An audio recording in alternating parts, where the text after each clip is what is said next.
driving closeouts tonight. We didn't hold the ball. If we didn't have it, we got to our second and third actions. And then just making quick decisions. I thought Kawhi really set the tone by going quick early. They wanted to double, but they couldn't get there in time. And he was already at the basket. And then James just, controlled the game, especially in that first quarter. Pick and roll, threes, making the right passes, making the right reads. And like I said, we're all going to be able to play that style of basketball. Everybody can touch the ball when you're driving closeouts, getting into the paint, making the extra pass. And it was a beautiful game to watch offensively. Coach Lou, I believe, going into that fourth quarter, you only had like 3 turnovers. You just said you guys held the ball pretty good. Can you talk a little bit about, the ball handling tonight? Yeah, we just want to make sure that, we take care of the basketball and get shots, and because we're a great offensive team.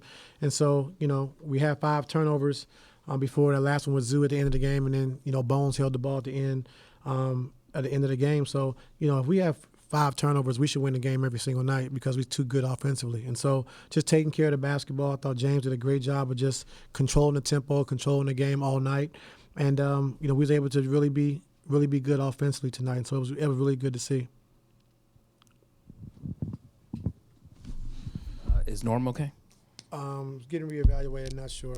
Okay. If you had to draw up a blueprint, would it literally be tonight? I mean, like entering in the third quarter, it was like 15 shots Kawhi, 14 PG, 14 for Harden.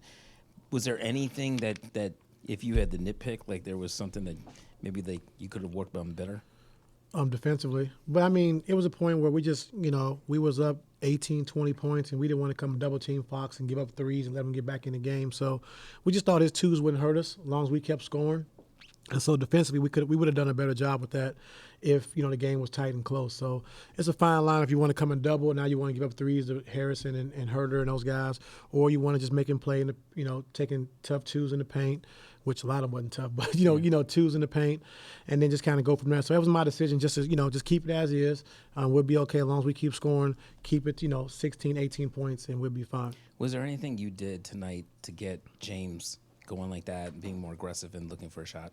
No, just the constant conversation, the constant dialogue. And I think James just wanted to prove to y'all that, he is James Harden, and so he can do that, on a nightly basis. And so we just got to get more pick and rolls. We got to get more and more comfortable. I think our bigs, are really doing a good job now. He's working with Tyson and Zoo after every practice, just showing them the angles of the pick and rolls, when to get off of it, where to be at when he's coming downhill. And so they're starting to get a great combination. So it's coming around. Like I said, we had the tough loss against Denver. Everybody's, talking about that. But I still got positivity in this team, and I just like our team. And once we start figuring out and, having more games like tonight, we're making quick decisions, we're making the right pass, right play, getting to the paint, spraying out for threes, then that's how we got to play. Ty, I know before you said that Kawhi likes to kind of get the ball and just, survey to kind of see, what presents itself. Was this the best game you've seen out of him this season, pre- and post-trade, where he was quick and decisive with everything he did? Yeah, I thought, and it's just talking to him, just over the years and talking to him this year, if teams are going to come and double team, he wants to make the right play. But I said sometimes the right play is going fast before they get there. And so, if you want to get, more shots and you want to get, into a rhythm, you got to go quicker. And so we've been having those conversations. And like I said, he did it tonight. I thought he did it in the Dallas game at Dallas, early on in that first quarter by going quick. But when he plays with this kind of pace and going quick, it's going to be tough for teams to stop him. He also athletically looked probably as good as he's looked all season. He had the alley-oop, he had the poster dunk, he had the up and under. Do you feel like with his minutes load, it's almost like he's pushing through the wall to kind of get beyond kind of the limitations of, because he hasn't been playing back-to-backs prior to this year, really, and do you just feel like the minutes workload is kind of allowing him to? Yeah, I think so. I think, like I said, coming into training camp, being healthy, having a great training camp, really pushing those guys from a condition standpoint, and they really did it all. And so just his body's feeling good, he's feeling good, and so it's just good to see. Like I said, he's pushing through. Like I said, playing back-to-backs, it's the most games he's played in this stretch since 2016, at this early in the season. So just everybody, like I said, sacrificing, giving up a lot to try to be a good team, and that's what it's all about. Ty, just to touch on a bit of sort of the numbers you showed us before the game, transition points-wise, I know the NBA's data and yours data is probably a little different. What are you looking for specifically there? Is it just the initial break, is it secondary break as well? What are you looking for from the transition point aspect? The first thing is, securing the rebound and then advance pass. We want to attack early so we can get up to PG and Kawhi, T-Man, and they can attack early before the defense gets set. That's what we want. And then after that, just flowing into like a drag situation, which is, pick and roll and having quick triggers early in the shot clock, not running the clock down, being stagnant, being slow. And so if we get stops, if we get steals, get out in transition, we want to make sure we capitalize on those. And so we wasn't really that good, at it. We was getting a lot of transition opportunities, but we wasn't capitalizing. And since we have James, we've gotten a lot better. And so that's something we got to continue to keep getting better with. Is there a shot clock that you look at for that? No, it's not like the Phoenix Suns back in the day. We got a lot of old guys, and they're not that fast, you know what I'm saying? But just the right way. Like, we get the rebound, advancing it, attacking early. Like, PG's been doing a great job of that this year. T-Man did it in our win against Dallas, attacking early before the defense can get set. And that's how we want to play. And then if it's not there, we can throw it back. And now James getting to flow pick and rolls, or Kawhi or PG or whoever's trailing who made that advance pass. And so we want to just keep getting better. Like I said, each game, each shoot around, each practice. And, we got a special team, and we just got to continue to keep building towards it. Couple ones about the rotation. One, just why Kobe Brown tonight? And then is that something you think could be a long-term, keep him in the rotation, give him a look? And then you brought Kawhi back with 9 minutes left in the second quarter, which is several minutes earlier. He's usually like a 6-minute left in the second quarter guy.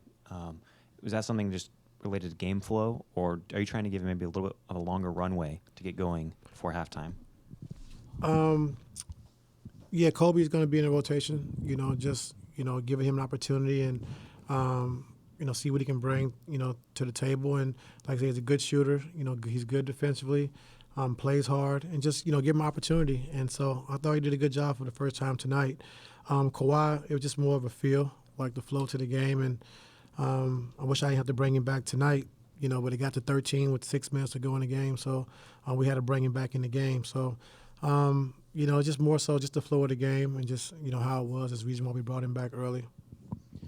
See, obviously the offense had a great night, but that lead got to where it was because of the stops, the defense, especially in that second quarter. What did you guys key in on, especially those last 7 minutes when you brought the Stars back in with a 6-point lead?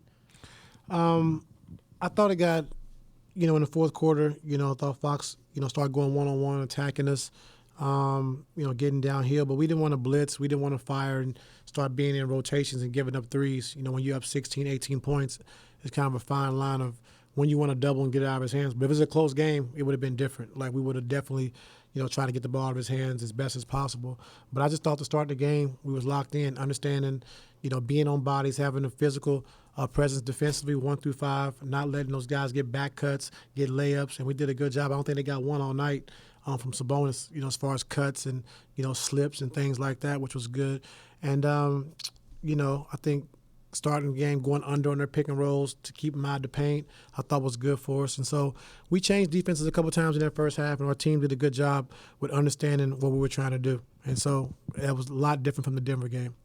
What does it look like, and what's the difference for you that you see when Zoo is having the kind of game that changes how effective another team star big is, especially like Sabonis was pretty much eliminated from the game until the end of the game? Yeah, I thought Zoo did a great job, just being physical, in the pick and roll, getting back, firing back to him, trying to meet him early at the free throw line instead of waiting back for him, because if Sabonis attacks you, now he bumps you out of the way, and now you're off balance. So we really talked about in shoot around, when you fire back, get back into him, get back into his body so he can't hit you first. And I thought Zoo did a phenomenal job, like you said, defensively, just guarding him all night. That's crazy. You're right here. We talked about in the summer about Kobe and just the the foot speed, the strength that he has to be kind of a 3-4. Has any of that changed as you've seen him more develop in this early part of the season? Are you still viewing him as that 3-4? And I guess where do you kind of see him being used moving forward? More so as the 4. Yeah, more so as the 4 going forward. What about him at the 4 do you like most? No, I think he's a bigger body, and just be able to guard fours, be able to rebound. Like you said, he's physical, and so he can take on that burden of just guarding bigger guys at the 4 position instead of being small at that position. So, like I said, we just don't give him a run. Like I said, he looked good tonight. He's only going to get better. You know, once he understands how we're playing and what we need from him on a daily basis, he's only going to get better. But I thought tonight was a step in the right direction.